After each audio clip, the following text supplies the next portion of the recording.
Hello students, continuing from the previous lecture which was about sources of energy. Today we are going to do about the non-conventional sources of energy. Non-conventional sources of energy, as you all know, that the sources of energy which have limited use right now. They are not being extensively used in the world, but still they are potential sources of energy, or they are and they meet our energy requirements only to a limited scale, and they are also very popularly called as alternative sources of energy. And these sources are have been developed because of advancing technology, and these sources will become very important in the future, because as and when the fossil fuels, which are our very popular sources of energy, they will be depleted, तो उसके बाद हमारे energy requirement के लिए हमारे पास कुछ ना कुछ और सोर्सेज ऑफ एनर्जी होने चाहिए. तो उन सोर्सेज ऑफ एनर्जी के अंदर हम लोग स्टडी करेंगे wind energy, solar energy, then we will be doing geothermal energy, nuclear energy and OTEC या ओशन से मिलने वाली हमें एनर्जी.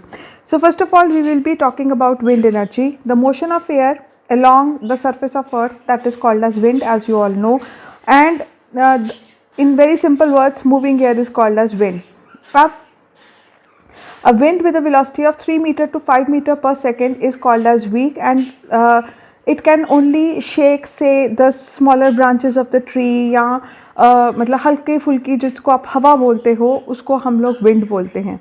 और अगर विंड की वेलोसिटी जो है वो 13 मीटर पर सेकेंड या 15 मीटर पर सेकेंड ज़्यादा हो जाए तो हम उसको तेज़ हवा बोलते हैं, और ये एक इंसान जो चल रहा है उसको भी ये इफ़ेक्ट करता है.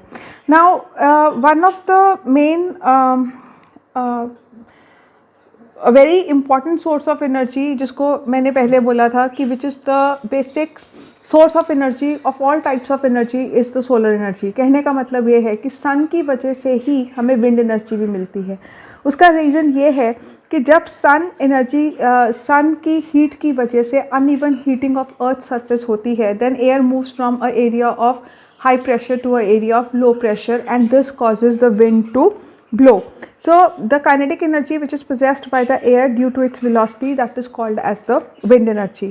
अब wind energy का इस्तेमाल करने के लिए जो डिवाइस हम लोग बनाते हैं, या energy which converts the device which converts, or an source which converts the kinetic energy possessed by the air into the electric energy or some other source energy is called as the windmill. तो windmill जो है एक machine है which converts kinetic energy of the wind into the electrical energy. एक simple basic principle के ऊपर अगर हम एक windmill को देखते हैं तो एक windmill जो है उसके आगे रोटर ब्लेड्स लगे होते हैं. रोटर ब्लेड्स एक स्टिक लाइक स्ट्रक्चर जिसको कि हम लोग एक्सल बोलेंगे, वो हॉरिजॉन्टल एक्सिस जो है वो एक तरीके से एक टरबाइन के साथ कन्वर्ट होता है. तो जब ब्लेड्स मूव करते हैं तो टरबाइन मूव करती है, और टरबाइन मूव करती है तो वो काइनेटिक एनर्जी ऑफ विंड को इलेक्ट्रिकल एनर्जी में कन्वर्ट कर देती है. एंड दीज विंड मिल्स जो हैं they are use to pump water, where the rotational motion of the wind mill is use to do the mechanical work to operate a water lifting pump. आपने रहट जो देखे हैं वो कई जगह के ऊपर जो विंड मिल्स हैं उनको they are use to pull the water from. तो उसके रोटर्स जब मूव करते हैं तो रोटर्स जब मूव करेंगे तो because of that it will possess some kind of energy, और उससे वो पानी को ऊपर को कुएं में से पानी को ऊपर लिफ्ट, या एक डीप सोर्स में से पानी को ऊपर लिफ्ट करने का काम करती है. और सबसे इम्पॉर्टेंट काम जो विंड एनर्जी या विंड मिल करती है वो है इट जनरेट्स इलेक्ट्रिसिटी. यहाँ पर जो विंड मिल के जो तुम्हारे विंड मिल के रोटर्स होते हैं वो मूव करते हैं, और रोटेशनल मोशन की वजह से जो रोटेशनल मोशन है वो एक विंड मिल की जो है वो आर्मेचर के साथ में एक इलेक्ट्रिक जनरेटर के साथ में कनेक्टेड होते हैं, और जो स्केल्स जब मूव करते हैं तो टरबाइन मूव करती है, और टरबाइन जब मूव करती है तो हमें इलेक्ट्रिकल एनर्जी मिलती है. और एक विंड मिल जो है वो एक इंडिविजुअल स्केल के ऊपर बहुत कम इलेक्ट्रिसिटी प्रोड्यूस करती है, लेकिन जहाँ पर इलेक्ट्रिसिटी को बड़े लार्ज स्केल के ऊपर प्रोड्यूस करना होता है वहाँ पर विंड मिल्स के बहुत बड़े ग्रुप्स, जिनको हम क्लस्टर्स ऑफ विंड मिल्स बोलते हैं, और एक क्लस्टर ऑफ विंड मिल्स को हम लोग विंड एनर्जी फार्म बोलते हैं, क्योंकि उस फार्म में हम लोग विंड मिल्स के थ्रू एनर्जी को जनरेट करते हैं। तो combined energy output of the all the wind mills जो हैं वो यूज़ की जाती हैं। And this type of windmill farms are very popular in Germany, USA, Denmark and to a certain extent in India. अब विंड एनर्जी के merits क्या हैं? सबसे पहले it is non polluting and environmental friendly source of energy, it is a perennial source of energy, it is renewable source of energy, और इसका जो gestation period है वो बहुत लो है। मतलब जैसे ही आपने विंड मिल को इंस्टॉल किया और अपने सर्किट्स वगैरह कंप्लीट किए तो हम वहाँ पर जो विंड मिल है जैसे ही वो मूव करना शुरू करेगी, इलेक्ट्रिसिटी जो है वो प्रोड्यूस होना शुरू हो जाएगी। और दूसरा ये है power generation in a wind mill, when the wind mill has started operating, तो वहाँ पे जो आपका main source of energy wind है वो तो इन अ वे आपका फ्री है। So the power generation is relatively very economical या इट इज़ वेरी चीपर। अब लिमिटेशन क्या है? सबसे बड़ी लिमिटेशन ये है कि विंड मिल एनर्जी जो विंड मिल जो है वो एनर्जी को तभी इलेक्ट्रिसिटी में कन्वर्ट करेगी जब जो मिनिमम स्पीड ऑफ विंड है वो 15 किलोमीटर पर आवर होगी। अगर हवा की स्पीड 15 किलोमीटर पर आवर होगी या उससे ज़्यादा होगी, उसी पॉइंट के ऊपर जो रोटेशन है of the scales that of the fan of the wind मिल वो मैकेनिकल एनर्जी को या विंड एनर्जी को कन्वर्ट कर सकती है इलेक्ट्रिकल एनर्जी में, क्योंकि अगर स्पीड कम होगी तो इलेक्ट्रिकल एनर्जी नहीं बनेगी। This is a very complex process which is not to be discussed in this chapter. तो एक पर्टिकुलर आरपीएम होता है, राउंड्स पर मिनट होता है। अगर उस आरपीएम से आपका विंड मिल मूव करेगी तो ही जो इलेक्ट्रिसिटी है वो प्रोड्यूस हो पाएगी 220 वोल्ट्स की या जितने भी आउटपुट आपको चाहिए। अगर कम होगी तो नहीं, अगर उससे ज़्यादा होगी तो ज़्यादा इलेक्ट्रिसिटी प्रोड्यूस होगी। तो मिनिमम अमाउंट ऑफ जो स्पीड है विंड मिल की चाहिए या हवा जो है उसकी जो स्पीड है वो 15 किलोमीटर पर आवर है। तो जिन एरियाज़ के अंदर ये विंड की जो स्पीड है वो 15 किलोमीटर पर आवर से ज़्यादा है, उन्हीं एरियाज़ के अंदर ही ये एनर्जी फार्म्स जो हैं वो सक्सेसफुल हैं। हर जगह के ऊपर विंड मिल नहीं लगाई जा सकती, बिकॉज हर जगह के ऊपर जो हवा की स्पीड है वो 15 किलोमीटर पर आवर नहीं है। दूसरा ये कि इस विंड मिल फार्म को कंस्ट्रक्ट करने की कॉस्ट बहुत हाई है। जैसे कि हमने पहले किया था कि डैम्स वगैरह को कंस्ट्रक्ट करने की जो कॉस्ट है वो बहुत हाई है, उसी तरीके से जो विंड मिल का फार्म मतलब एक विंड मिल को बनाने के लिए जो मशीनरी चाहिए, जो स्केल्स चाहिए, जो कंस्ट्रक्शन कॉस्ट है वो बहुत हाई है। तो उस वजह से क्या होता है कि जो तुम्हारी इनिशियल कॉस्ट ऑफ सेटअप वो बहुत हाई है और हर जगह पे इट इज़ नॉट कन्वीनियंट या possible to construct a wind mill energy farm.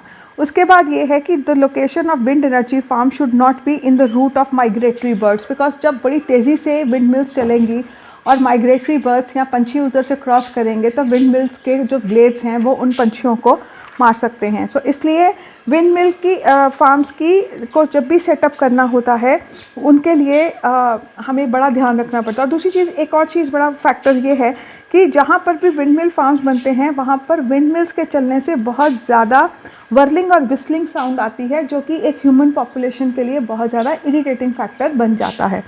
अब इंडिया के अंदर जो है वो विंड मिल फार्म्स जो हैं वो कन्याकुमारी और तमिलनाडु के अंदर ही है, जो मेन अभी तक हमारा पॉपुलर है। कुछ विंड मिल फार्म्स जो हैं वो गुजरात के अंदर भी बनाए गए हैं। और दुनिया के अंदर सबसे ज़्यादा जो हैं वो डेनमार्क के अंदर विंड मिल फार्म्स हैं और इसीलिए हम इसको कंट्री ऑफ विंड मिल्स बोलते हैं। इनफैक्ट सो मच सो कि डेनमार्क की 25% इलेक्ट्रिकल पावर रिक्वायरमेंट जो है वो विंड मिल फार्म्स वहाँ पर कंप्लीट करते हैं। So this is all about the wind energy या विंड मिल एनर्जी। उसके बाद हम आते हैं सोलर एनर्जी के ऊपर। As you all know, sun से मिलने वाली जितनी भी एनर्जी होती है that is called as the solar energy, and solar energy is a very important source of energy for us. और जो सन है उसमें से कितनी एनर्जी एक जगह के ऊपर आके पड़ती है उसको हम उसका सोलर कांस्टेंट बोलते हैं। सोलर कांस्टेंट की सिर्फ डेफिनेशन आपको लर्न करनी है। It is the amount of solar radiation which is incident on a area of 1 metre square per second on a perfectly black surface, that is called as the solar constant. You just have to know the definition of solar constant, that's it. And आगे अगर हम देखें तो solar energy से हमारी advantages क्या हैं। Solar energy की सबसे बड़ी एडवांटेज ये है कि it is available in abundance and that too without cost, and secondly it is pollution free.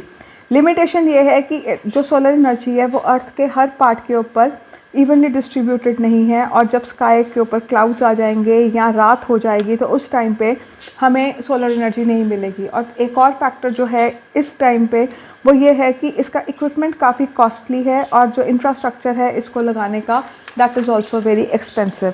अब अगर हम सोलर एनर्जी डिवाइसेस की एग्जांपल करें तो सबसे ज़्यादा पॉपुलर जो सोलर एनर्जी डिवाइसेस हैं वो है solar cell panels and solar cookers. एक सोलर कुकर के बारे में अगर हम पढ़ें तो एक सोलर कुकर कुछ नहीं है, एक डिब्बा है जिसको अंदर से बिल्कुल ब्लैक पेंट किया गया है, और उसके ऊपर ग्लास का एक कवर लगा दिया जाता है, प्लस उसका जो लिड होता है उस लिड की साइड में एक मिरर लगाया जाता है, और इसको हम बॉक्स टाइप सोलर कुकर बोलते हैं। बॉक्स टाइप सोलर कुकर के अंदर जो आपका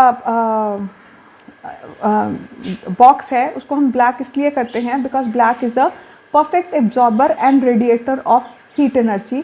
सेकेंडली जो ग्लास लगता है ऊपर कवर करने के लिए, वो जो कवर करने के लिए ग्लास है वो इसलिए है कि जो सोलर एनर्जी सोलर कुकर के अंदर गई है, जो ब्लैक सरफेस ने उसको एब्जॉर्ब कर लिया है, तो उस एनर्जी को जो ग्लास है वो ऊपर नहीं आने देता, वो उसको अंदर ही ट्रैप करके रखता है।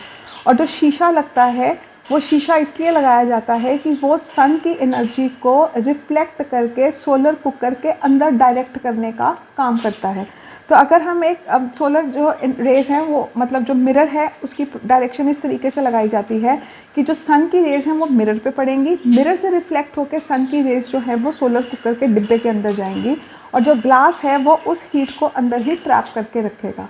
अब इसको ब्लैक ही बनाया जाता है क्योंकि black is a perfect absorber and radiator of the solar heat. तो इसको जब इसका ऑपरेशन होता है तो अगर हम इसको सन के अंदर रखते हैं तो इसके अंदर अराउंड 100 डिग्री सेंटीग्रेड से लेकर 140 डिग्री सेंटीग्रेड तक का टेम्परेचर जो है वो बन सकता है। अब इसकी एडवांटेजेस क्या हैं? सोलर कुकर के अंदर जब खाना बनता है तो 3 से 4 डिशेस को हम एट ए टाइम बना सकते हैं, और इसके अंदर जितने भी न्यूट्रिएंट्स होते हैं because they are not being heated by the fire, तो जो न्यूट्रिएंट लॉस है वो बहुत कम होता है, और इसके अंदर जो खाने के न्यूट्रिएंट्स हैं वो जो हैं वो रिस्टोर रहते हैं। There is no pollution, there is no churning और ओवरफ्लोइंग ऑफ फूड। खाना जलता नहीं है, खाना उबलता नहीं है, और इसके क्योंकि ये सोर्स ऑफ एनर्जी जो है इसकी वजह से पोल्यूशन नहीं होता है। और उसके बाद इसकी जो मेंटेनेंस कॉस्ट है वो बहुत ज़्यादा निग्लिजिबल है। अगर हम एक बॉक्स के अंदर 4 डिब्बे रख रहे हैं और उसको काला पेंट कर रहे हैं, ऊपर शीशा लगा रहे हैं, तो उसकी कॉस्ट बिल्कुल ही कम है, और वैसे जो सोर्स जहाँ से तुमको एनर्जी मिल रही है वो तो वैसे ही फ्री ऑफ कॉस्ट है। So solar cookers are very economical sources of energy, but at the same time जो इसकी डिसएडवांटेजेस हैं, पहली डिसएडवांटेज ये है कि इसके जब आपके बादल हैं या रात है उस टाइम पे आप इस खाना जो है वो नहीं बना सकते। तो आप जब तक सूरज है, जिस दिन सूरज है और सनलाइट भी ज़्यादा है, मतलब सर्दियों के अंदर खाना बनने में ज़्यादा टाइम लगेगा, गर्मियों में खाना रिलेटिवली फास्टर कुक होगा। तो जो खाना है, एक तो you can not cook that food at night और ऑन क्लाउडी डेज, दूसरा cooking takes a longer time, और उसके बाद चपातीस नहीं बन सकती हैं बिकॉज चपाती बनाने के लिए as we all know we need direct heat. Then there is another factor कि सूरज की डायरेक्शन के साथ साथ हमें थोड़ी थोड़ी देर के बाद शीशे की डायरेक्शन को चेंज करना पड़ता है, तो जो एक बड़ा काम बन जाता है कि हर थोड़ी देर बाद जाओ, सूरज की डायरेक्शन चेंज हो रही है तो उसके साथ ही शीशे की डायरेक्शन भी चेंज करो। So it is quite around irritating factor at times कि बार बार छत के ऊपर जाके या जहाँ भी आप खाना बना रहे हो वहाँ जाके उसको चेक करना पड़ता है। So this is all about solar cooker. एक सोलर सेल जो होता है वो एक ऐसी डिवाइस होती है जो सोलर एनर्जी को इलेक्ट्रिसिटी के अंदर कन्वर्ट करती है।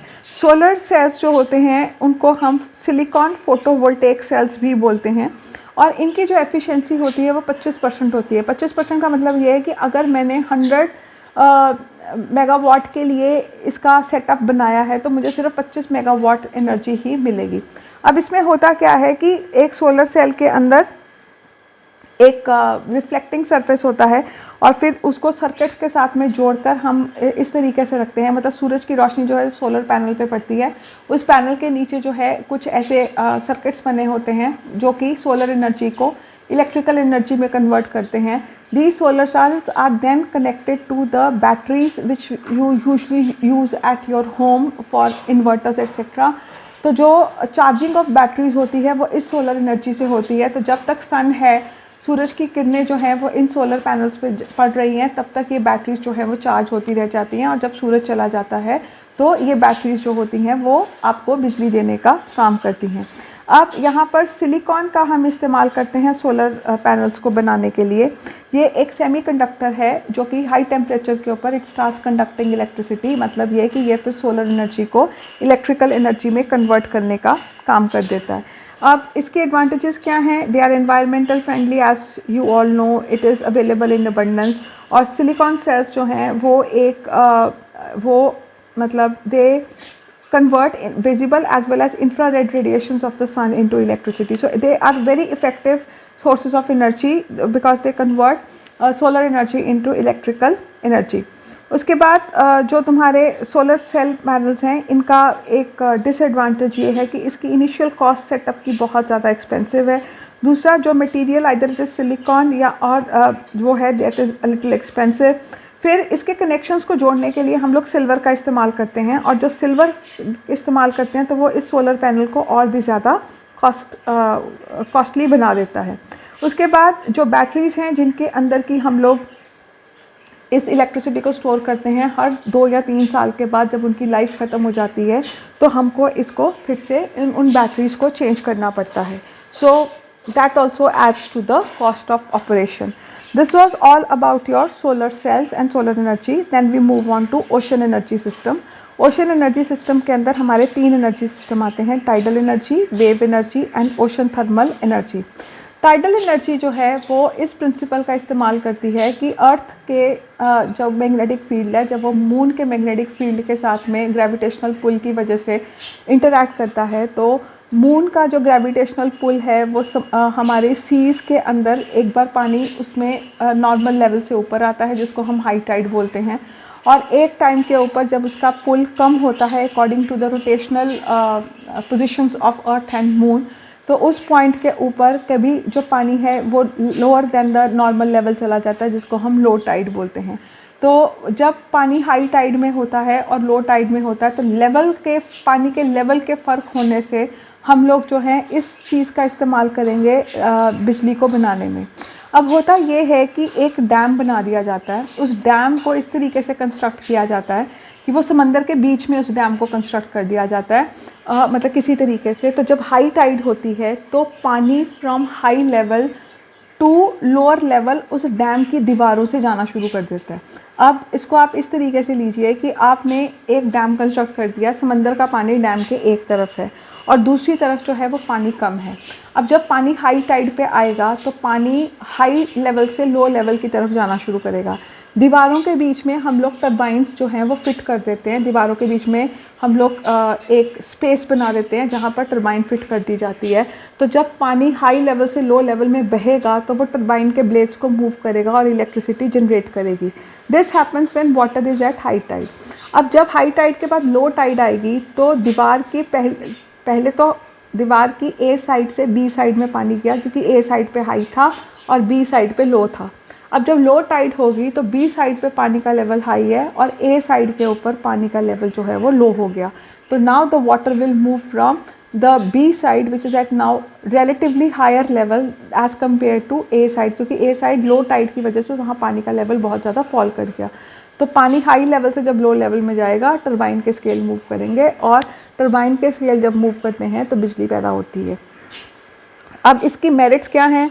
First of all, it is eco friendly, it is perennial, and इसकी जो कॉस्ट है वो इतनी ज़्यादा नहीं है। पावर जनरेशन जो है वो मतलब इट इज़ जैसी भी है, लेकिन it is a source of energy, और ये पोल्यूशन फ्री है। टाइडल पावर जो है उसमें लार्ज वॉल्यूम ऑफ लैंड नहीं चाहिए। किसी भी बे के ऊपर या समंदर के किनारे से थोड़ा सा दूर अगर आप किसी तरीके से दीवारें कंस्ट्रक्ट कर दो और उनके अंदर टरबाइंस लगा दो तो हम वहाँ पर इजीली इलेक्ट्रिसिटी को जनरेट कर सकते हैं। लेकिन इसकी इनकी डिसएडवांटेजेस भी हैं। टाइडल पावर की डिसएडवांटेज ये है कि टाइडल रेंज की वजह से पावर आउटपुट जो है वो कभी ज़्यादा होगा, कभी वो कम होगा। उसके बाद पावर जनरेशन बहुत ज़्यादा नहीं होता, बिल्कुल थोड़ी सी बिजली बनती है। इतना सेटअप करके थोड़ी सी बिजली लेना मतलब बहुत ज़्यादा पैसा जो है वो हम खर्च करते हैं, तो ये एक इकोनॉमिकल सोर्स ऑफ एनर्जी जो नहीं है।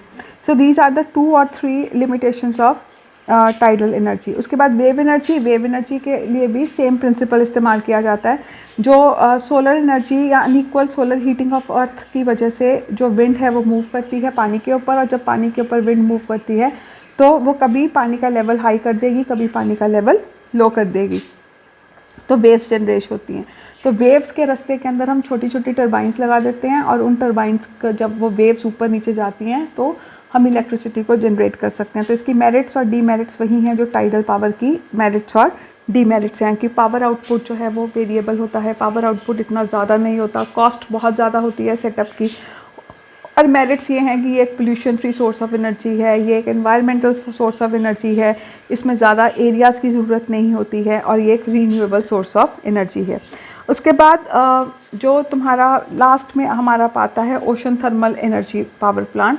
ओशन थर्मल पावर प्लांट इस प्रिंसिपल के ऊपर काम करता है कि समंदर के ऊपर की जो लेयर है जहाँ पर कि सूरज की किरणें पड़ रही हैं वहाँ टेम्परेचर थोड़ा ज़्यादा होता है, समंदर की गहराई के अंदर जो टेम्परेचर है वो रिलेटिवली कम होता है। तो ऊपर और नीचे के टेम्परेचर के अंदर कम से कम अराउंड 0 से लेकर 30 डिग्री सेंटीग्रेड तक के टेम्परेचर का फ़र्क होता है, और इसी चीज़ को इस्तेमाल हम लोग करते हैं टू जनरेट इलेक्ट्रिसिटी। होता क्या है कि समंदर के लेवल के ऊपर हम एक टरबाइन लगा देते हैं और जनरेटर लगा देते हैं, और इस टरबाइन के इर्द गिर्द हम लोग पाइप्स बिछाते हैं। जो पाइप्स हैं वो टरबाइन से शुरू होती है, एक कंडेंसर के अंदर जाती है, और फिर इन पाइप्स को हम नीचे समंदर की तरफ ले जाते हैं, अराउंड 20 किलोमीटर और 30 किलोमीटर जहाँ समंदर का सरफेस है वहाँ तक ले जाते हैं। उन पाइप्स को फिर कनेक्ट किया जाता है एक पंप के साथ में, जो कि समंदर के नीचे वाले लेवल के ऊपर हम लोग फिट कर देते हैं, और इस पंप से पाइप्स जो हैं वो वापस ऊपर की तरफ आती हैं, और ऊपर आने के बाद ये फिर से एक इवेपोरेटर के साथ एक मशीन होती है जो पानी को इवेपोरेट करती है, और उसके साथ में जो यहाँ से पाइप्स हैं वो टरबाइन के साथ में मूव करती हैं। आपके सामने एक फिगर बना हुआ है जिससे आप इस चीज़ को समझ सकते हो। अब होता क्या है कि इन पाइप्स के अंदर हम अमोनिया गैस का इस्तेमाल करते हैं। अब जो अमोनिया गैस है वो उसका जो उसका जो लिक्विड पॉइंट है, या जिस पॉइंट के ऊपर वो कंडेंस करती है, या जिस पॉइंट के ऊपर वो गैस बनी रहती है, वो टेम्परेचर जो है वो समंदर के टेम्परेचर के आसपास ही है। तो होता क्या है, समंदर का टेम्परेचर जब ऊपर में गर्म होगा तो वो एक गैस की फॉर्म में होगी। अब वो गैस की फॉर्म में है तो गैस की फॉर्म में से हम उसको भेजेंगे कंडेंसर के अंदर। जो कंडेंसर है वो ठंडा कर देगा गैस को, और जब गैस ठंडी हो जाएगी तो वो लिक्विड बन जाएगी। लिक्विड फॉर्म में जो गैस है वो पाइपलाइंस के थ्रू समंदर के नीचे भेज दी जाती है। अब क्योंकि समंदर के नीचे टेम्परेचर है कम है, तो वहाँ पर वो लिक्विड फॉर्म में रहेगी। लिक्विड फॉर्म में जो पाइपलाइंस हैं वो अमोनिया को नीचे लेकर जाएंगी। जो पंप है, जैसे आपके घरों के अंदर मोटर पंप्स होते हैं जो पानी को ऊपर चढ़ाने का काम करती हैं, तो समंदर के नीचे के जो पंप्स हैं वो अमोनिया गैस को लिक्विड फॉर्म में ऊपर समंदर की सतह की तरफ फिर से ट्रांसपोर्ट करने का काम करते हैं। जैसे समंदर की सतह के पास अमोनिया गैस आती है तो अमोनिया गैस जो है वो फिर से वेपर बन जाती है। जैसे ही वो वेपर बनती है उसका प्रेशर बढ़ जाता है। प्रेशर बढ़ने पर उस प्रेशराइज्ड अमोनिया गैस को हम टरबाइन के ऊपर फेंकते हैं। टरबाइन मूव करती है और इलेक्ट्रिसिटी जनरेट करती है। जब प्रेशराइज्ड अमोनिया गैस टरबाइन को मूव करती है तो कुछ काइनेटिक एनर्जी जो है kinetic energy of ammonia particles है that is transfer to the turbine. Turbine के ब्लेड्स मूव करते हैं। अब क्योंकि काइनेटिक एनर्जी ट्रांसफ़र हो गई टरबाइन को, तो जब गैस के पार्टिकल्स की काइनेटिक एनर्जी कम हो गई तो टेम्परेचर भी गैस का कम हो जाएगा। जब गैस का टेम्परेचर कम हो जाएगा तो वो वापस वो कंडेंस करना शुरू कर देगी। कंडेंस करके वो फिर से समंदर की तरफ नीचे की तरफ चली जाएगी पाइपलाइंस में। पाइपलाइंस में जब नीचे जाएगी तो लिक्विड अमोनिया को फिर से ऊपर पंप कर दिया जाएगा। तो पानी की जब वो ऊपर जाएगी तो हाई टेम्परेचर की वजह से लिक्विड अमोनिया फिर से वेपर बन जाएगी। तो वेपर कन्वर्ट्स जो वेपर अमोनिया है या गैस अमोनिया है उसको ठंडा करके हम नीचे लेके जाते हैं। नीचे से उसको वापस पंप किया जाता है। जैसे ही वो ऊपर आती है, high temperature of surface of sea या ओशन की होने वजह से वो फिर से वेपर बन जाएगी। जैसे ही वो वेपर बनेगी उसका प्रेशर बनेगा। प्रेशर की वजह से वो टरबाइन को मूव करेगी।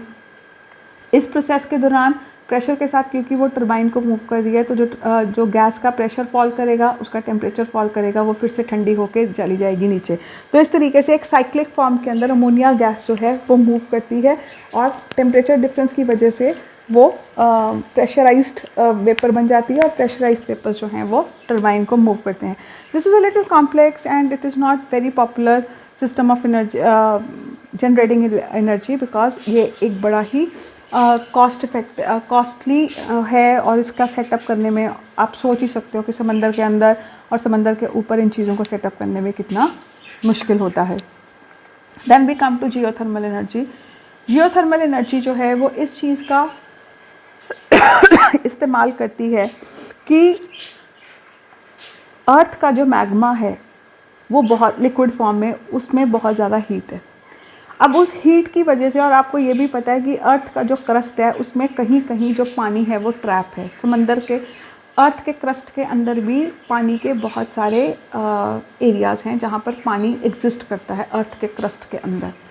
अब जब अर्थ का जो मैग्मा होता है वो जब उसकी हीट जब इस पानी के साथ में कांटेक्ट में आती है तो वाटर कन्वर्ट्स इनटू स्टीम। अब उस स्टीम को बाहर निकलने के लिए कहीं से रास्ता चाहिए। अब पूरे अर्थ का अगर ऊपर से क्रस्ट सॉलिड है तो उसको निकलने का रास्ता नहीं है, पर कहीं कहीं अर्थ के क्रस्ट के में कहीं कहीं क्रैक्स हैं जहाँ, और वो क्रैक्स जो है वो ऊपर धरती के सरफेस तक, अर्थ के सरफेस तक आते हैं। तो वो जो क्रैक्स हैं, जब जो स्टीम है उसको जैसे ही वो क्रैक नज़र आता है वो वहाँ से बाहर आने की कोशिश करती है, और जैसे ही स्टीम, जो water in the form of steam when it comes out of the surface of the earth, तो हम उसको हॉट वाटर गीज़र्स बोलते हैं या हॉट वाटर स्प्रिंग्स बोलते हैं। अब अगर जिस क्रैक से पानी हाई प्रेशर में ऊपर आ रहा है इन द फॉर्म ऑफ स्टीम, अगर उस रास्ते में हम लोग टरबाइंस लगा दें तो उस रास्ते में से जैसे ही पानी हाई प्रेशर में स्टीम के रूप में ऊपर आएगा तो वो टरबाइंस को मूव करेगा and we will get electrical energy. तो जहाँ पर भी हॉट वाटर गीज़र्स हैं या हॉट वाटर स्प्रिंग्स हैं, उन क्रैक्स के अंदर हम लोग टरबाइंस इंस्टॉल कर देते हैं ताकि पानी जैसे जैसे वहाँ से ऊपर को आता है तो वो टरबाइंस को क्योंकि पानी is coming out in the form of steam which is at very high pressure steam will start rotating the turbines and the turbines will convert the kinetic energy and the heat energy into electrical energy. So this is how geothermal energy it operates. Then we move on to last form of energy, which is nuclear energy. Nuclear energy is the type of energy जहाँ पर कि हम दो atoms को या दो चीज़ों को आपस में बम्बार्ड करते हैं, और बम्बार्ड करने के टाइम पे रिएक्शन बहुत ज़्यादा एक्सोथर्मिक होता है, और एक्सोथर्मिक होने की वजह से जो हीट निकलती है उस हीट को हम पानी के अंदर पानी को स्टीम में कन्वर्ट करने के लिए यूज़ करते हैं और जो स्टीम है वो टरबाइंस को मूव करके इलेक्ट्रिसिटी बनाती है। अब इसको समझने के लिए हमें, everybody knows that radioactive materials are there, and radioactive materials they are, जैसे कि यूरेनियम है। अब यूरेनियम के एक एटम को अगर हम हाई स्पीड न्यूट्रॉन के साथ में बम्बार्ड करते हैं तो law of conservation of mass के according the total mass of reactant and product should be same. तो यूरेनियम का जब एक एटम न्यूट्रॉन के साथ बम्बार्ड करता है तो वो यूरेनियम का एटम जो है वो डिवाइड कर जाता है into two atoms, one of barium and other of krypton, +3 neutrons जो हैं वो बनते हैं। अब बेरियम और क्रिप्टॉन और 3 न्यूट्रॉन्स का जो मास होता है, वो मास जो होता है वो रिएक्टेंट साइड के यूरेनियम और न्यूट्रॉन के मास के बराबर नहीं होता है। तो जब भी देयर इज़ मास का difference, this is called as mass defect. और जो मास डिफेक्ट होता है वो ये कहता है, अकॉर्डिंग टू आइंस्टाइन, कि आइंस्टाइन ये कहता है कि mass is converted into energy. देखो, अगर हम ये कहते हैं matter can neither be created nor be destroyed, और यूरेनियम और न्यूट्रॉन का जो मास है, if it is not equal to the mass of krypton, barium and the 3 neutrons, तो where did that mass go? That mass was converted into energy and that energy comes out in the form of heat. इसीलिए जितने भी आपके nuclear reactions होते हैं उसमें बहुत ज़्यादा गर्मी या बहुत ज़्यादा हीट निकलती है या एनर्जी निकलती है। अब इसी एनर्जी का इस्तेमाल हम न्यूक्लियर रिएक्टर के अंदर करते हैं। अगर तो रिएक्शन अनकंट्रोल्ड है तो वो एक न्यूक्लियर डिज़ास्टर होता है, जैसा कि हिरोशिमा नागासाकी के अंदर हुआ था। लेकिन हम अपने न्यूक्लियर रिएक्टर्स के अंदर एक कंट्रोल्ड एनवायरनमेंट के अंदर न्यूक्लियर रिएक्शन करते हैं, जिससे जो भी हीट पैदा हो रही है एक तो वो कम, मतलब रिलेटिवली, क्योंकि रिएक्शन हम बड़ा ही कम करते हैं या स्लो करते हैं तो हीट जो निकलती है वो हमारे कंट्रोल में होती है।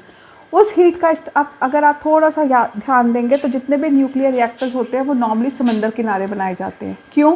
क्योंकि समंदर किनारे हमारे पास बहुत पानी है। तो क्या होता है कि न्यूक्लियर रिएक्टर से निकलने वाली जो हीट है उस हीट को हम समंदर के पानी को स्टीम में कन्वर्ट करते हैं, और उस स्टीम से हम लोग टर्बाइंस मूव करके न्यूक्लियर एनर्जी की मदद से, न्यूक्लियर एनर्जी से हमें मिली हीट एनर्जी को हमने वाटर को स्टीम में कन्वर्ट किया। जो स्टीम है वो वो पानी की टर्बाइंस को मूव करती है, and it converts the heat energy या kinetic energy of the steam is converted into electricity. So nuclear energy is a very potential source of energy, but this is not a very popular source of energy because although बहुत ज़्यादा energy इससे बन सकती है, electrical energy, लेकिन ये एक बड़ा ही हैज़ार्डस या बड़ा ही एक आप कह सकते हो कि एक बड़ा पोटेंशियली डेंजरस सिस्टम है। बिकॉज अगर थोड़ी सी भी गड़बड़ हो जाती है, आपका न्यूक्लियर रिएक्टर फट जाता है, तो it can kill millions of people. So therefore nuclear energy, although it is a very good source of energy, but it is not being used because of the dangers which are associated with it. So this is whatever needs to be done in nuclear energy. इसके अंदर nuclear energy के अंदर आपको basic reaction पता होना चाहिए, principal क्या है न्यूक्लियर एनर्जी का वो पता होना चाहिए, और दूसरा ये जो है आपको फिशन और फ्यूजन के बारे में ज़्यादा डिटेल्स में करने की ज़रूरत नहीं है। You just have to know the principle. एक केमिकल रिएक्शन पता होना चाहिए कि क्या रिएक्शन होता है और इस रिएक्शन के दौरान में क्या होता है। अब एक चीज़ ऐड मैं ये कर देती हूँ कि सन के अंदर भी न्यूक्लियर रिएक्शन होता है, और सन के अंदर जो न्यूक्लियर रिएक्शन होता है वो जो हमारा यूरेनियम का रिएक्शन है उससे थोड़ा सा हटके है। यूरेनियम के अंदर क्योंकि एक एटम दो में टूट रहा है, so this is called as fission reaction. लेकिन सन के अंदर जो न्यूक्लियर रिएक्शन हो रहा है उसके अंदर दो हाइड्रोजन के एटम्स आपस में मिलकर they fuse together to form one helium atom. लेकिन mass of the helium atom and mass of two hydrogen atoms जो है that is not same, therefore mass defect की वजह से mass is converted into energy. और sun के अंदर इतने ज़्यादा रिएक्शन हो रहे हैं कि वो उसमें इतनी, आप सोचो कि कितनी हीट निकलती होगी एक रिएक्शन के दौरान, कि अभी तक वो जो सूरज है उससे हमें कितनी रोशनी मिलती है और कितनी हीट मिलती है। अब क्योंकि सन के अंदर जो रिएक्शन हो रहा है उसमें two atoms are fusing together to form another atom, therefore this is called as a fusion reaction. और जो यूरेनियम का रिएक्शन होता है वहाँ one atom is dividing to give you two reaction, therefore it is called as the fission reaction. You just have to know the basics of fission and fusion reaction in this chapter. So this finishes your sources of energy chapter, and it is very important for you to know कि इस chapter के अंदर concept based questions आएंगे। You should read things very thoroughly, ताकि अगर आपको कोई भी क्वेश्चन पूछा जाए तो आपको पता होना चाहिए।